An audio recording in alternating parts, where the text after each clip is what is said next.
ஸ்ரீமன் நாராயணீயம் 44ஆம் தசகம் நாமம் சூட்டுதல். வசுதேவர் சொல்லால் கர்க முனிவர் இசைந்தே வந்தார் பெயர் சூட்டுவதற்கே. யாதவர் தமக்கு ஆசிரியனான் யாதும் அறியார் மதுராபுரியில் கர்கன் பகர்ந்தார் புனகம் அடைந்தார் அருமை பெயரை சூட்டி மகிழ்ந்தார். எங்கும் நிறைந்து நிற்பவன் தனக்கு எங்கனம் ஒரு பெயர்தனை சூட்ட குறையே இல்லா உத்தமனுக்கு மறைபொருளாக செய்தல் வேண்டும். நன்மையும் மகிழ்ச்சியும் நிலைக்கும் வண்ணம் வினை சொல்லோடு ஓர் எழுத்தாக உனை காண்போருக்கு தீவினை போகும் என்றே பொருள்பட பெயரிட்டாரே.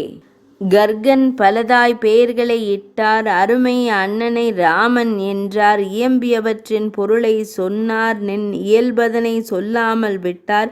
மானிடர் தமக்கு அப்பால் நீயே வான்முட்டும் புகழை அடைவாய் என்றார். கர்கன் சொல்ல நந்தன் கேட்டார். அருமை மகனை அன்பு செய்வோர்தாம் அரியதாம் மாயையை கடப்பராமே விரோதி எனவே வரிப்பார் மரிப்பர்.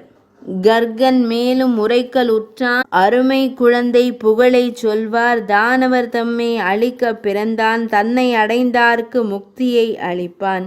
பெரிதாம் துன்பம் நீங்கப் பெறுவீர். சரியாம் இவன் சொல் நம்புவீராக. அரிதாம் குழந்தை இவன் என்றானே அரிதான் நீ எனச் சொல்லாதிருந்தான். கர்கன் புகழ்ந்து விடை பெற்றானே பெரிதும் மகிழ்ந்தார் கோப்பர்தாமே. உந்தன் பெருமை கூறவும் அரிதே எந்தன் நோய்தனை தீர்த்தருள்வாயே. 44ஆம் தசகம் இனிதே நிறைவடைந்தது.